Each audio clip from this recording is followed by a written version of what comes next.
There's a light in the sky, rising in the air. There's a feeling so strong. It's time to light the fire, like the bright shining light. Love, getting more out of life. Love, sharing time with friends, feeling so strong. Hello and welcome to the House of Wellness. I'm Luke Darcy and thrilled to be alongside my good friend Joe Stanley. Hello, Joe. As always, a delight to be here with you, Darce, and I cannot believe that we're counting down to the last few shows of the year and Christmas. We're in the home stretch. So I must admit, I feel like I'm somewhere in my mind back in the middle part of the year, Joe. I think it's gone way too fast for me, but I'm looking forward to a bit of a break and reconnecting with some friends over the course of the summer, getting down by the beach and catching up with some extended family. Yeah, I'm looking forward to that too, but I am also looking forward to a bit of me time, I've got to say. So I really do like my time on my own, and with lockdown, with the family in the house all the time, I think it's time to just sort of reconnect with me, just to recalibrate, you know? Yeah, I understand exactly what you mean by that, Joe, but jumping back into life has been pretty full on. I've got to admit, I enjoy time on my own with the best of them, and I love a bit of me time as well, but I've found it challenging getting out, being amongst bigger crowds and people back in bars and restaurants and cafes. I'm looking for a bit of solitude as well. Well, I think a little bit of time to yourself can also make a big difference to your relationships with others, and that does include your partner. You're laughing because I love Daz, my husband. He's the greatest joy. But, you know, a little bit of time apart doesn't do anyone any harm. Absence makes the heart grow fonder, as they say. And do you believe in the power of spending time away from Beck at all? Are you brave enough to say it publicly? Sounds like a very loaded question, that one, Joe. I'll be honest with you. I'm very lucky to spend time with Beck. I love doing it, but I'm with you. You have to have some time apart. Otherwise, you don't get the chance to miss each other, Joe. Did I get through that okay or not? I think that's fine. That works well. And, you know, some celebrity married couples have gone so far as to live in separate wings or even houses. Actor Helena Bonham Carter and Tim Burton bought homes in London next door to each other, although they have since split, so I don't know if it actually works for them. But I'm always saying to my family, when I live on my own, I won't be doing it this way. Well, let me ask this question then. What about sleeping in separate bedrooms, Joe? Now, some couples won't admit it, but I think it's actually a lot more common these days than we think. Well, there are two schools of thought on this. One says that sleeping apart is healthy and the sign of a confident, well-adjusted couple. I kind of support that. But the other fears that it could lead to a lack of connection and is a sign a relationship is in trouble. So to pull off the covers on whether sleeping apart is a good thing or could lead to marital doom, Darcy and I went our separate ways.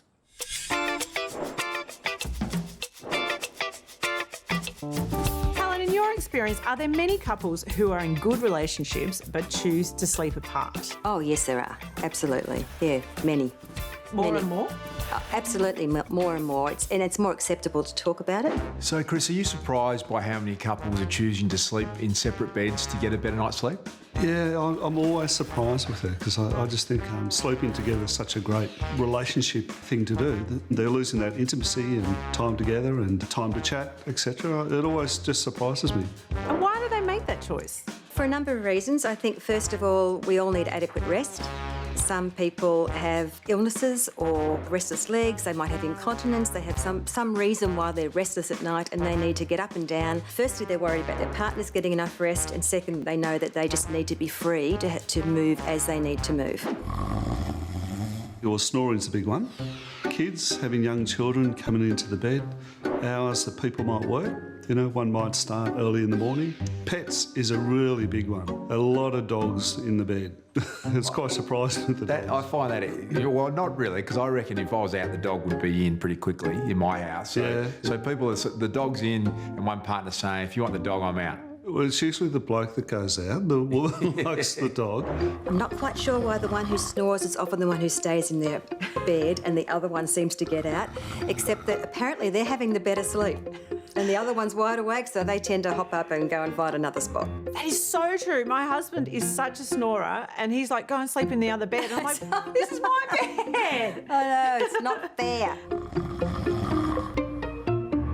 do you think couples are unaware of the pitfalls of once you choose to sleep in separate beds and what may come from that? Yeah. Well, everyone thinks that it's going to be short term and then they'll come back together. But the coming back together doesn't seem to happen. Part of being human is that we're good at adapting. Even if it's not very, very good for us, we can still adapt. And I think couples adapt to that space. Does it suggest there's anything wrong with the relationship? No, I think actually it's quite the opposite. It's quite fresh, if you like, to hear somebody decide that they're going to make a choice to do something that goes against the grain, if you like. You know, traditionally people would just sleep together, and if they weren't, we'd all get a bit judgy and go, wow, why are they not together? They must be having a problem. But I think, you know, we're emotionally intelligent and we're able to express positively what we need and want, and that's received well, then couples can make really good choices for their relationship's sake. Life has a way of taking us elsewhere, you know, constantly pressuring us to live separate lives. And it's once you start to get a wedge between a couple, it evolves. So if you've got a partner who's snoring or an issue with the dog, you'd say work on the snoring, work on the dog. Work on all the other issues first. Leave the separate bedroom as a last-ditch effort. So if I felt like I needed to sleep apart from my partner, how would I broach that conversation in a way that they might be receptive to it? We just need to have really good, healthy self-talk.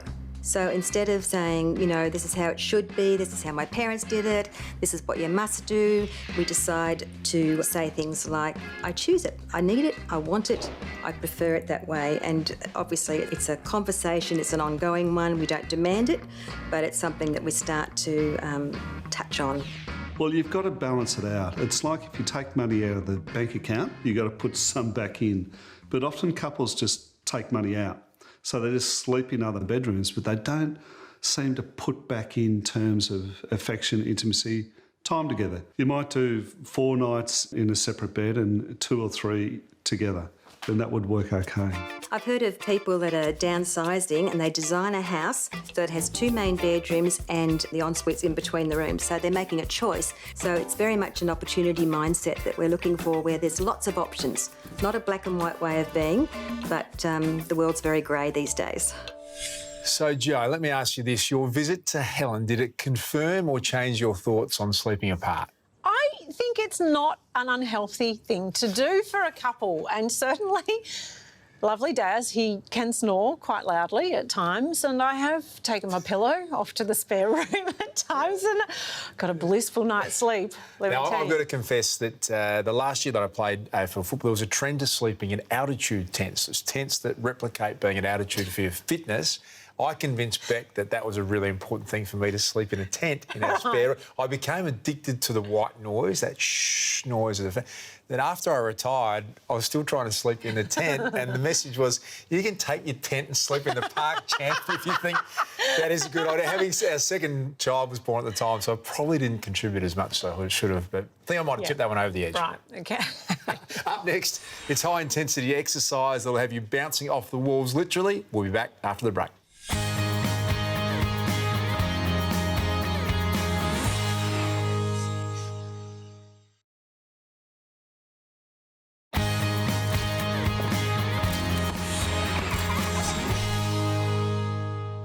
Joe, I remember as a kid that self-confidence you had in your body that you couldn't break it, that you could jump off the top of the playground, land on your feet or roll over and get back. Almost that feeling of being indestructible. Does that resonate with you? I did not have that kind of childhood, no. More books for you or not? I was very bookish, I will admit, yes. But my daughter did go through that phase. I don't know if your kids did this, where there was that fad for a while, that game, The Floor is Lava. Never heard of it. You never played that where, No. like, just suddenly you'd had to pretend, if someone yells out, the floor is lava, you had to pretend the floor is lava. And I'd be, like, cooking dinner, and she'd be like, Mum, the floor is lava. I'm like, oh, gosh, where do I stand? I'm trying to turn the chops. It's a very fun game. More of an issue in our house is a ball flying around, a window being broken, and it's like, go and play cricket outside. I have to kick the footy inside. But I have to admit, that was probably me driving my mum insane at the same age. I can't say I'm surprised to hear that. On a much grander scale, an activity that seems to be cropping up everywhere lately is parkour, which is basically getting from one point to another in the fastest and most efficient way possible. Spectacular to watch, Joe, and we talked during the year about the new Olympic sports like skateboarding that had a huge impact. Wouldn't be surprised to see the Parkour Association pushing for an Olympic edition. Oh, that'd be awesome. I would love to see that. It's been around since the late 80s, and people who are into it say it's more of a lifestyle than a sport. One of Australia's best and few professional parkour athletes is Michael Kaduri. We caught up with the master of movement to find out how he and others leap buildings in a single bound.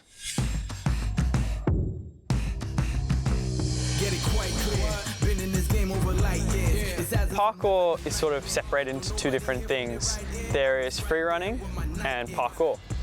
Parkour is more A to B as efficiently as possible, straight line style movement, whereas free running is expression through movement and flowing through a space, kind of like dancing. It's quite popular in Australia. As for globally, it's insane the amount of people who do it.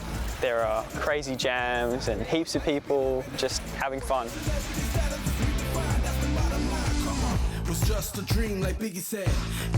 I started skiing as a kid, and that's sort of what I grew up doing. I needed a sport that was going to work for me in the summer, and skiing wasn't going to do that, so I found parkour. There was a parkour gym called Apes. I went to one of their first timer classes, fell in love with it, and kept doing it from there. Done. Wow. Smashed it, G. You're looking for walls or objects that are nicely spaced apart that you can move through. It's the easiest way to explain it. Each person in the sport moves differently, so they'll be looking for something that will benefit them. For me, I'll look at height difference between objects and bigger walls, thicker landings. Oh, yeah. You don't want to be hyped up on adrenaline while you're trying to do these tricks. The goal is to be calm and controlled with your movement, and the last thing you want is to be out of control. What I do is I calm myself down through breathing exercises, and I visualize what I'm doing. I then tend to walk myself through exactly what I'm going to do and go for it, and it all works out most of the time. Whoa.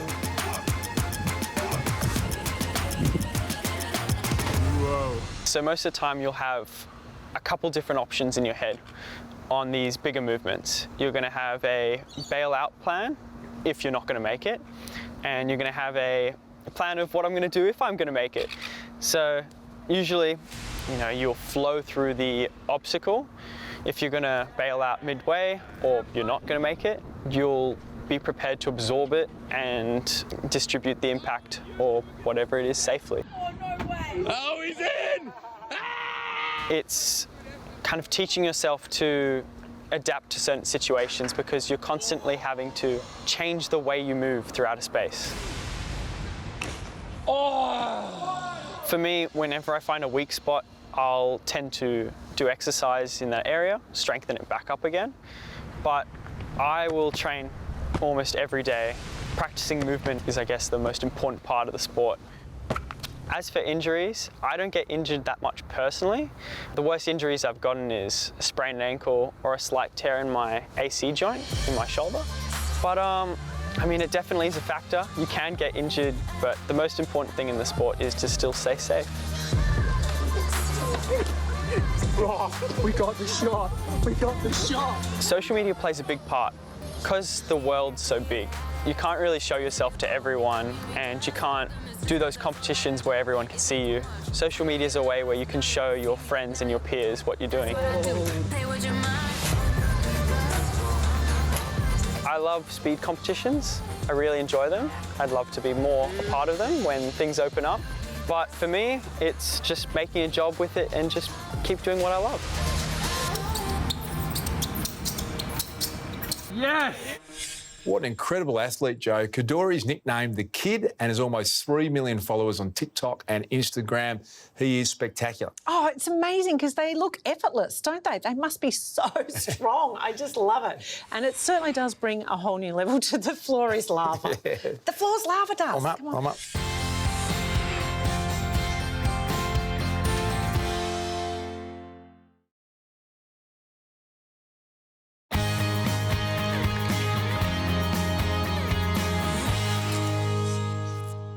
Welcome back to the House of Wellness Kitchen and to the topic of stress. Now, I know we've all felt it and we've all caused it, and I know what you're thinking, GQ. What has this got to do with food? Well, Heinzie, like many functions in our body, there's a close relationship between stress and energy. And when we're talking energy, that's where food plays a role. Mate, it is all interconnected, and thankfully, there is a mighty mineral that can help us out. Now, magnesium can assist in managing our stress and our energy levels. It is the fourth most prominent mineral in our body, and it is in every cell. And although it's naturally occurring in our body, it's so important to add magnesium into our lives. Stress depletes our body of magnesium, and low magnesium causes fatigue, which can increase our levels of stress. It's a vicious cycle. Never fear, mate, for my mini apple pie muffins are here. Now they're loaded with bananas and whole grains, both fantastic sources of magnesium. Love your work, Heinzie. With increased amounts of magnesium, you're going to create a healthy stress response and support energy levels, but you're also going to battle those symptoms of stress, including tiredness. Now, magnesium isn't the only thing that plays a part here, mate. The B vitamins are integral as well. In particular, vitamin B6 helps control our body's serotonin levels, which can assist our mood and also how we respond to stress. And vitamin B6 is also found in bananas and whole grains. Heinzie, you have really picked some superfoods today. Not my first rodeo. Now, I've got to get these in the oven. As well as foods, you can find magnesium and essential B vitamins in powdered supplement form. Now, only if I could get rid of all the stresses in my life. Heinzie, did you see that? He's just closing. Heinzie, this is most unfair, unprofessional, disrespectful. The A to Z of vitamins is brought to you by Ethical Nutrients. Evidence-based, meticulously crafted with premium ingredients for real results. Heinzie and GQ proving that tiny snacks can pack an enormous punch. Das? Yes, absolutely. Now, changing gear, Joe, one of my favourite days that was commemorated a couple of weeks back is Remembrance Day. It's important, I think, to take those few minutes to reflect and pay a moment of respect for members of the armed forces and those that lost their lives. I had the great privilege, Joe, of being at Gallipoli for the centenary of Anzac, and I found it one of the most moving and emotional things walking along that peninsula and understanding that a lot of the young men, in fact, were more like boys, 14, 15 years of age, and facing that enormous amount of challenge and adversity. You couldn't even imagine what it would have been like pulling up at that little peninsula that day. So it's certainly, every time Remembrance Day comes around, it's something I reflect on every year. Absolutely. It's very sacred, and the sacrifice the men and women of our Defence Forces make is huge. It leaves many of them scarred, often in ways that can't be seen. On average, one veteran dies by suicide every 2 weeks, while too many more suffer from post-traumatic stress disorder. Yeah, those stats, Joe, when you say them out loud, are incredibly distressing, and a huge challenge for ex-military personnel is rejoining civilian society.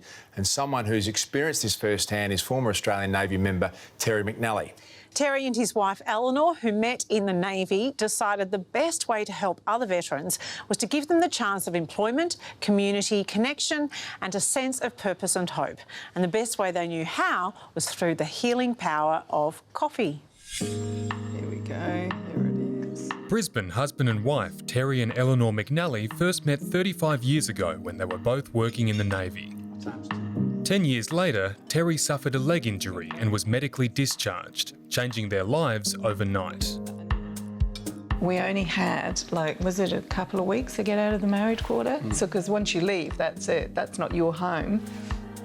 There's another service person that can go into that. So it was like we had to pack up our life really, really quickly.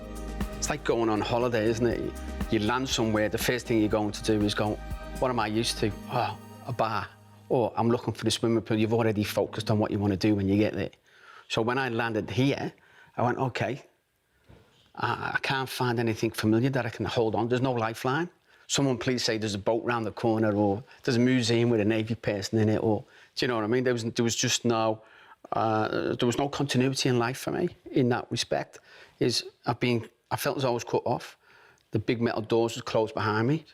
So for 12 months, I was just like in a dark place. With each other's support, Terry and Eleanor made it through this tough transition. But tragically for many, this isn't the case. On average, one Australian veteran dies by suicide every 2 weeks. Yeah, so if you go into artwork. Since 2016, Terry and Eleanor have been on a mission to reduce these figures through their own coffee roasting social enterprise.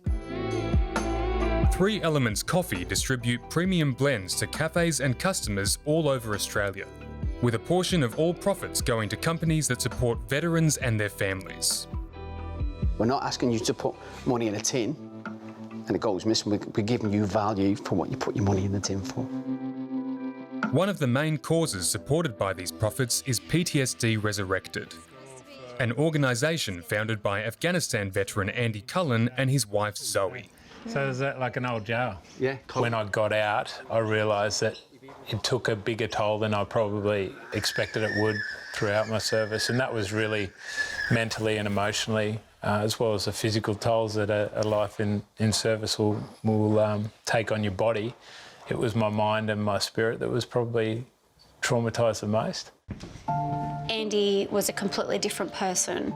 He just struggled with family life and all that entailed. But I think there was a lot of self-medicating to block out nightmares and things like that, and all the impacts that had on the family. So the alcoholism, and I mean, it's pretty dark. I still didn't seek help until really Zoe sat me down and said, hey, this is becoming unbearable. You need to get help. If you don't, we're done. We're not going to make it. And I think a lot of families in these circumstances probably get to that point. Unfortunately, I've seen a lot of colleagues separate as a result of trauma or PTSD and the impact of that on marriages. So I made that decision at that point to start getting help. We learnt a lot through that process, and we realised that a lot of the struggling and the pain that we went through as a family could have been avoided if we had just known what was happening and maybe some real tools and steps of how to deal with it. Andy and Zoe took the hard-earned lessons from their journey and distilled them into a 4-day reboot course. The funds raised by 3 Elements Coffee allow the course to be delivered free of charge to veterans, first responders and their families. I think the thing that people like the most about the course is it's delivered by veterans and first responders for veterans and first responders, so it's that peer-supported program.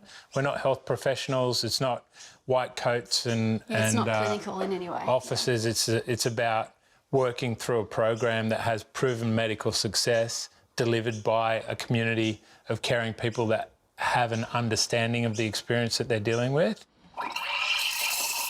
While Andy and Zoe give veterans hope by bringing them together, a major hurdle in settling into post-service life is re-engaging with the wider community and workforce. And did you say that was a double shot in there? There's a double shot. To help veterans make this transition, 3 Elements Coffee provide free barista training and business advice, as well as loaning out a range of fully equipped coffee carts and vans. They might not all want to have things to do with coffee, but what it does, it gets them into the community, they're talking to people, they can see, you know, what's out there, whatever, can't they? Like we've had some veterans that'll move on, buy their own coffee business. Some people will do that for a year or so, some people just for months, and then they move on. So it's just something to do until they get back on their feet. Good morning. I am a little bit excited right now. One of the hundreds of veterans to benefit from Terry and Eleanor's support is former Special Forces Commando Tim Thomas, who spent a year running his own drive-through coffee shop and rediscovering his zest for life. The veteran community is interesting because one thing that can happen in the veteran space is they create anti-social social groups. So social groups that they can be themselves around these particular part of society, but they can't be themselves anywhere else. 3 Elements Coffee got me out of the veteran scene into the civilian scene, but on my terms. Is decaf! I found myself really enjoying face-to-face with civilians, and I could see that they were enjoying it. And obviously, my drills in the army, I was very proficient at what I did. It was like a softer landing spot. You just sat there and just dropped off you. So much has happened during COVID where people have felt isolated. If people can reflect on being isolated during COVID, that'll be the reflection of what a lot of veterans go through when they leave the Defence Force. We're willing to put ourselves on the line for Australia. When we come home, we just want people to say, hey, we'll give you a go. We'll buy you coffee.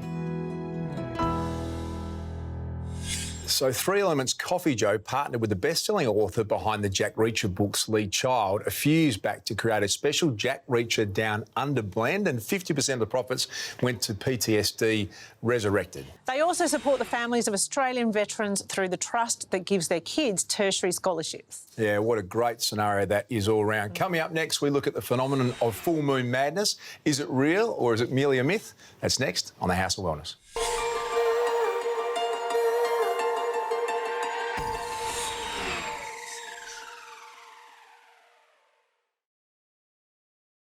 Hi, I'm Jade Kisnorbo and welcome to my world of beauty.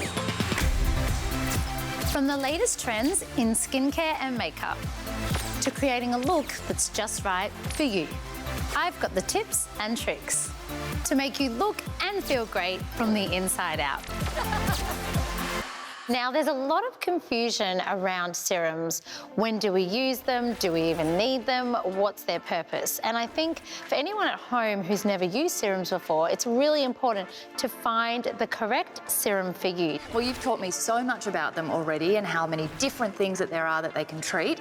And as the name suggests, the Bondi Sands Golden Hour Brightening Vitamin C Serum is all about transforming that dull skin to a really luminous complexion. So every hour is golden hour. I'm really excited to try this, and the fact that Bondi Sands are such experts in the beauty industry already with their sun care and their bronzing ranges, and now with their brand new everyday skincare range. It's like all our skincare wishes have come true today. Well, that's because you're my skincare genie. I like that. So what's the role of a face serum? I'm actually excited to be asked this because a lot of the time people just put on all these serums and they don't actually know why. So I'm here to tell you, when we apply our face serums, they're important. So we're going to target a specific area of our skin and correct that. So vitamin C obviously brightens. All these serums do important things that we need for our skin to look flawless. As a skincare expert, I know the very first thing you are going to look at is the ingredients for this. And I think you're really going to like these ones. There's vitamin C, kakadu plum, and licorice root extract. I do love them all. And although some of these ingredients may not be familiar to people at home, they work in combination to really brighten uneven, dull skin. It also slows down the production of any aging spots. And I'm tending to get these as I'm hitting the later 30s around this area. And lastly, they help reduce redness or any scarring, which with a curling wand, I've got right here. So I'm all for this and the amazing effects that it's going to have on my skin. It's so smooth on the skin and also has no scent, which I really like. I'm all about vitamin C. It's that one product that I have to have in my skincare kit and I tell everyone to go and buy. Another common question that is asked is when do we place face serum on the face in terms of our morning skincare routine? Once you've cleansed, you've got a fresh face, apply your face serum and then continue with your thicker moisturiser, SPF and makeup. Oh, skincare genie, how many wishes do I have left? The skincare genie's only one. You've hit your max.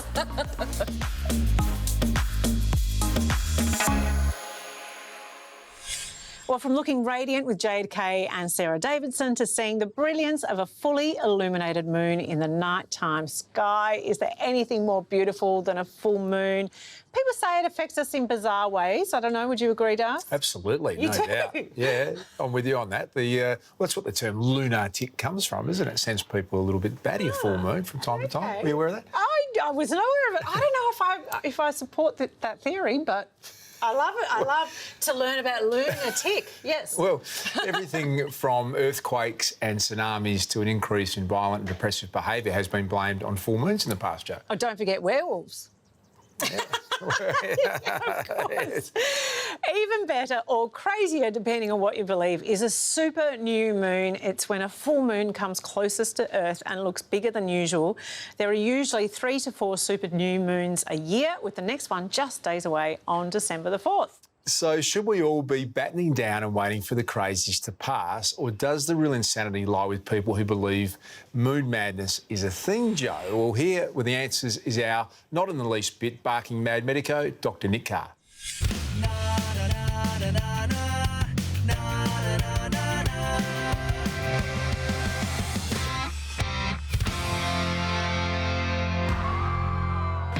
For pretty much all of human history, it's been believed that the moon can affect our behaviour. The great Roman philosopher Pliny suggested that a full moon caused more dew on the ground, leading to water in the brain and thus madness. Kind of interesting theory. Bit of extra moisture in the grass leads us to have a soggy brain. But the Romans weren't the only ones who believed that that bright, shiny thing in the night sky, over 380,000 kilometres away, can affect our behaviour. After all, the old word for madness, lunacy, comes from the Latin for the moon, luna. And it's not only madness. Over the ages, the full moon has been blamed for everything from fights at sporting games to an increase in animals biting. And, of course, lycanthropy. You know, that terrifyingly creepy part of the movie where the clouds part to reveal the full moon, the rays fall on the actor's face, and he slowly turns into a werewolf. When I worked in emergency and later in the psychiatry department, people would often look at their rosters and say, oh no, Thursday's going to be tough, it's a full moon. And sure enough, come Friday, there are all these horror stories about how crazy the night had been. The theory goes like this. The moon exerts a gravitational effect on the waters of the ocean. So at a full moon, we have a high tide. As the brain is made of around 80% water, a full moon must be exerting some kind of an effect, causing us all to go mad. Sounds reasonable. Well, not really. It turns out that the moon's gravitational pull is not just strongest at a full moon, but also at a new moon, when you can barely see it. And it turns out that the effect on the human body is, in fact, minuscule. Astronomers tell us that a mosquito sitting on your forearm will exert as strong a gravitational effect as a full moon. And you don't hear anyone talking about mosquito madness. And if you still don't believe me, proper scientific studies have shown no connection between a full moon and crimes, suicides, psychiatric admissions, or calls to helplines. And science also tells us that even if you drink rainwater from the footprint of a wolf or sleep outside under a full moon, you still won't turn into a werewolf. But who wants to listen to the boffins? After all, if you believe the scientists, there's no such thing as the Loch Ness Monster. And the moon isn't made of green cheese. Boring. Houston appears to be some kind of Scottish cheese.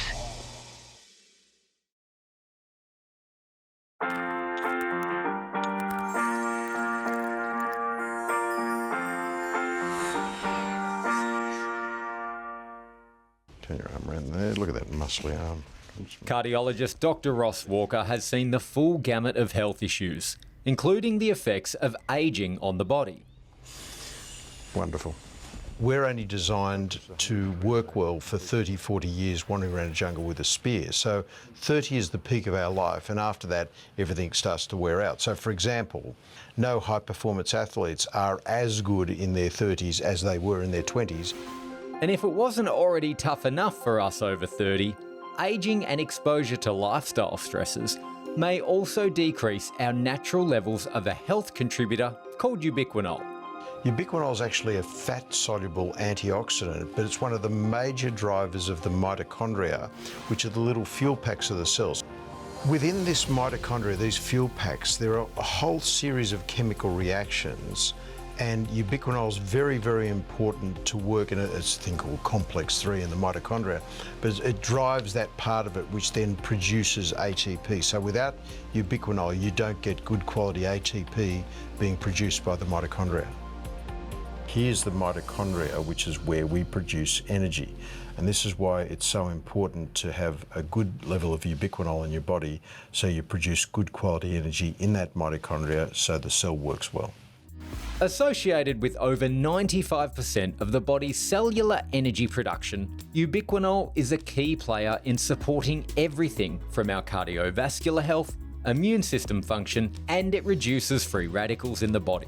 But getting the recommended daily dose isn't as simple as it seems. When you lack ubiquinol, because the mitochondria don't work as well, you feel tired. So one of the big things is you feel tired. It also can affect your response to stress. You have to have a huge amount of food to get ubiquinol, such as 3 kilograms of steak, 100 grams of broccoli a day, I think 1.5 kilos of sardines per day. So you really need a lot of food to get that a good dose, say, of 100 milligrams a day. If people want to find more out about ubiquinol, they really should speak to their trusted health professional, and they can give them all the answers. So if you're not a fan of scoffing multiple steaks to achieve your daily dose of ubiquinol, speak to your healthcare practitioner and consider a supplement to keep your general health in check, no matter your age. Now, one thing that all of us face from time to time, Joe, is stress. Now, what things stress you out the most? Is it sort of tailgating drivers, people who push in queues, or is it something else? Daz will tell you it's taxi drivers who take the wrong way. That gets you, does it? I get really riled. Like, why is he going down this street? What's he doing? Time. I really can't handle when time pressure is upon me because I feel like I've got too much to do. Yeah, see, I really get when someone takes my time, turns up late for no apparent reason, or if I'm late and I'm taking someone else's time, that gets me. Another biggie for me is Christmas, because they put the decorations up sometimes in October or even earlier, and all those countdowns saying it's only however many days till Christmas. It's a stressful enough time already without pressuring us on a daily basis to get everything organised months in advance when we all know you can do it on Christmas Eve. I'm with you on that. Well, some people can really get caught up in it, but I've got a feeling this year, though, that most people will be satisfied with just seeing each other and not going to sweat the small stuff too much this year. Yeah, I think so. We've had a really big reality check on what's important. And, you know, there always is that overindulgence that comes with this time of year, and it's easy to slip into binging on junk food, bad TV or alcohol. But there are natural ways to keep calm and carry on, even with Christmas approaching. Headaches, irritability, sleeplessness, digestive problems, all interruptions to our lives that can also be attributed to one very powerful emotion: stress. So no one is exempt from stress. The triggers can be different for everybody and the levels can vary. The good thing about stress is that it prepares our bodies. So when the mechanisms kick in for stress, so for example, if hormones such as adrenaline and cortisol come up, it raises the body. And so therefore what happens is that your heart rate starts to increase a little bit, your muscles start to tense up. And the good thing about that is that it prepares you. It prepares you for what the body perceives as a threat. We should be aware of it because the thing is, short-term stress, usually not a problem. But the problem with stress is that when it becomes more chronic, so it's more an ongoing thing, and that can lead to more serious health problems. Naturopath Victor Tabala has made it his life mission to use the power of Mother Nature to treat this fight-or-flight reaction. I'm here at the Royal Botanic Gardens in Sydney, in an area that contains plants from the South Pacific. One particular plant that helps deal with stress is kava. Kava dates back to almost 3,000 years of use, particularly in areas such as Fiji and Vanuatu. It's such an important part of life over there and is much respected. Traditionally, kava is ground up into water and served as a ceremonial drink. Within the kava roots lies this wonderful active ingredient known as kava-lactones. Kava-lactones help with improving the stress response in terms of reducing the symptoms of mild anxiety and nervous tension. Because of kava's mild sedative action, it can be such a useful herb to help us get a good night's sleep and also to help maintain sleep. And in the quest to stress less, we travel from the South Pacific to to a different part of the world and to a different herb. Milk thistle's a herb that's indigenous to the Mediterranean region. However, it's now found all over the world, including here in Australia, where, funnily enough, it's actually known as a pest weed, particularly in the Western Australian region. Despite its reputation for being a weed, it actually has amazing properties, and these properties lie within the seeds of milk thistle, and that particular property is an active constituent known as psilocybin. Milk thistle can help to relieve the symptoms of digestive disturbances, so areas such as dyspepsia, which is basically indigestion. You've also got areas of flatulence and also bloating. A lot of us would feel this way, particularly when it comes to the overconsumption and overindulgence at this time of the year. And in fact, this is where milk thistle is at its peak, because milk thistle's other major action is as a liver protectant. Both milk thistle and kava are available in a convenient one-a-day supplement. Nature provides us with such an amazing array of herbs, and stress can affect us in so many different levels, yet we can be reassured knowing that there is a herb out there to help with specific levels and types of stress.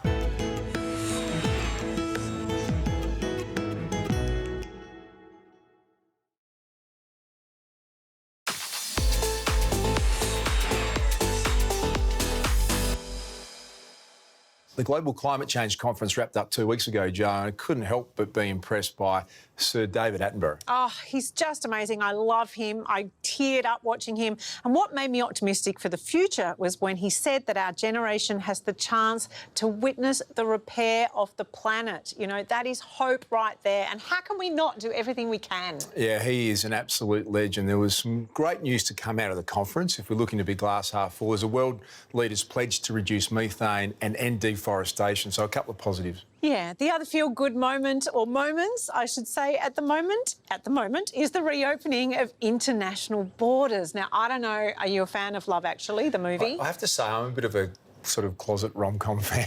It's the best! Do you love Love Actually? You know, it's a Christmas favourite, and it has that awesome scene at the start, which is a montage of real-life reunions filmed at London's Heathrow Airport. Do you remember I haven't seen that part of it. Oh, my gosh, you must watch it. But the pictures that we've been seeing here in Australia of people all reunited after so long apart, it just reminds me of that movie. I love it so much. No, it is brilliant. It is great to see people coming back together. And I must admit, getting back to the movie theatre is something we haven't done for so long. So I can't wait to see a movie on the big screen, Joe. Well, the future's bright, and what I've got to look forward to in the short term is coming back again to see you next week, Darcy. Look forward to that. And that's all we've got time for today. For more information on anything you've seen today on the show, please check out the House of Wellness website. Go to houseofwellness.com.au and tune into the House of Wellness radio show every Sunday with our own Joe Stanley and GQ. And look out for the Wellness Plus in the papers this week. It's all about lifting your festive energy. And your podcast, The Best of You as well, Joe. Yes, do check out Best of You podcast, wherever you get your podcasts. Yeah, likewise, Empowering Leaders, check that out as well. Thanks as always to our great friends at Chemist Warehouse. Stay well, and we'll see you next time.